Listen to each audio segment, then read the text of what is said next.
Hey guys, Ryno Bones here with a quick tutorial for all of those teachers out there or anyone who's into making tutorials or doing video lessons. I'm going to be showing how to use OBS software in addition to a webcam and a document camera to get the right setup for you. This can be used as a video recording device itself, or you can set this as a video streaming device for something like Google Meet or Zoom.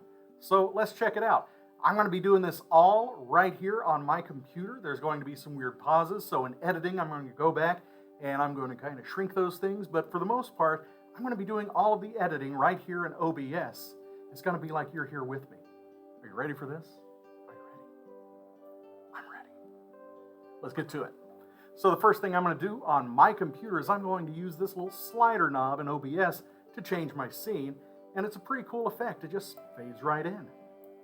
So now you've got what I see here on my screen. I'm going to be doing a lot of looking at my screen, so you'll have to pardon the side of my face here.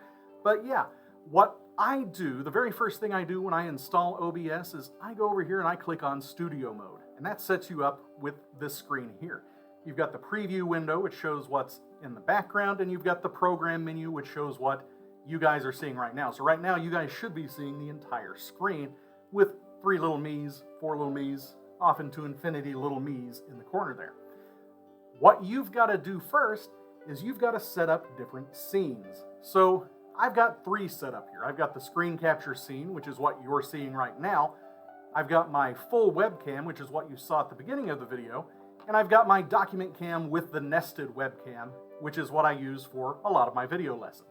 So what I always start with is the full webcam, then I slide it over, and what my students would see is whatever's underneath my document camera, and I would be up in the little corner so I can still kind of be there with them. Let me show you what that looks like. You click it on the scenes here, you drag this over, and boom, all of a sudden I'm in a little corner, and you guys can see whatever I'm working on here on my document camera. It's a super cool tool. You can use this to just plain old record lessons to upload later onto YouTube or SeeSaw or Canvas or whatever it is that you're using. Or you can use this as a virtual camera when you're doing Zoom meetings and Google Meet meetings. And that button is actually right here. It says Start Virtual Camera. So once you've got OBS opened up, and let me switch right there. There, now I'm a little bit bigger. So once you've got OBS opened up and you've got your scenes ready to go, you click on Start Virtual Camera, you log into Google Meet, and then you can just switch back and forth. So you can start on Google Meet with yourself in the full view, or you can start on Google Meet with yourself in the document camera view. It's up to you how you want to do it, but I'm going to walk you through how to set those things up. The first thing you got to do is set up the scenes.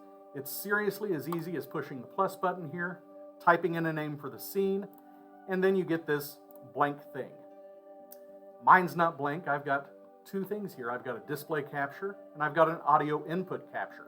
Now I've got 3 different microphones because I've got 3 different cameras. I've got my webcam here. It's got a terrible microphone. I've got my computer here. It's got a terrible microphone. And I've got my document camera, which for some reason has a surprisingly good microphone. So I've got my audio input capture here set as the document camera. I don't know why, but it's just one of the best microphones that I've got here at work. I do have a real microphone that I use in my other settings, but for this tutorial, I'm using my document camera. So you select whichever one you want to use. I'm going to stick with document camera. You click OK, and there you go. It shows up down here, and you can adjust. You can see the bars going up and down. You can adjust the volume here. You can adjust the gain a little bit. I like to keep mine where I don't ever get into the red. If I turn this up way too much, you can see it's getting in red, and you can hear the weird clipping in my voice, even though my voice isn't raised. So let me lower that back down a little bit, and this is what it should normally sound like. So you can adjust all of the audio settings right there. Super cool, super handy.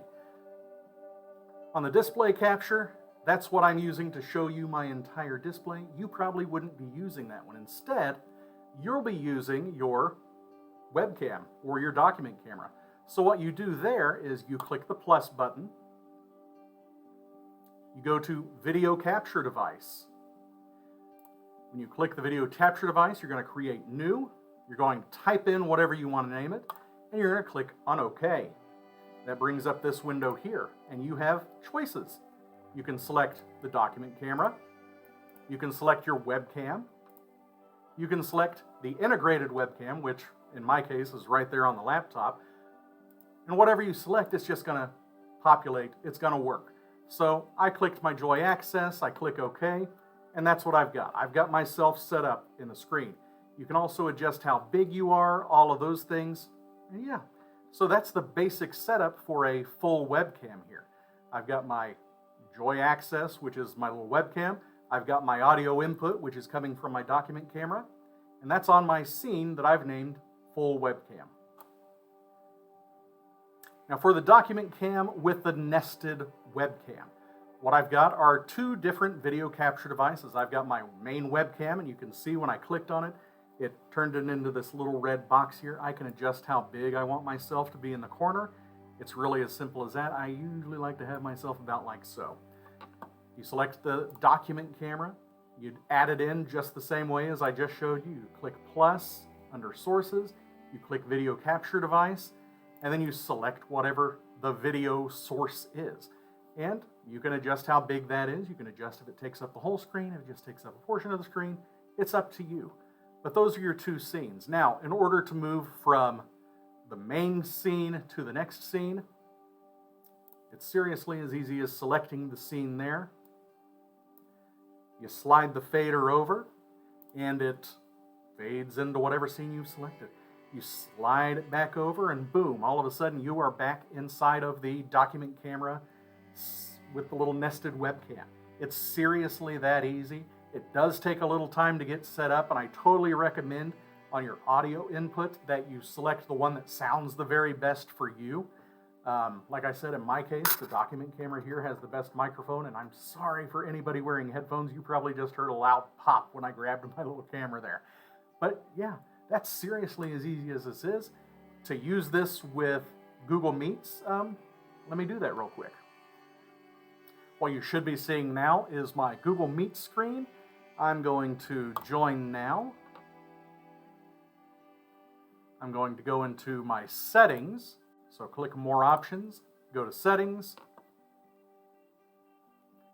On audio, you'll select whatever source you want, and on video, you're going to select the OBS virtual camera. And because I've got mine set to be doing whatever's recording on my screen, you can kind of see that mirror effect there, but it still works. In a normal use situation, you'd be seeing yourself on the webcam and you'd be seeing the document camera. It's seriously as easy as that. Let me go back to OBS. All right, back to OBS here. It should be working a little bit better. Sometimes you got to have a pretty hefty system in order to use it, but really that's as easy as it is. So there you go. That's how you use OBS in conjunction with a webcam and a document camera, and how you can kind of set them up with Google Meet or Zoom.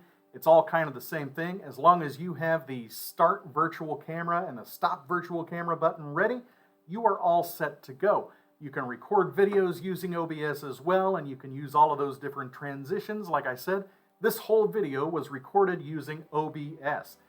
Setup is pretty simple, but if you need more tutorials, I will try to find some online, and I will kind of link to them.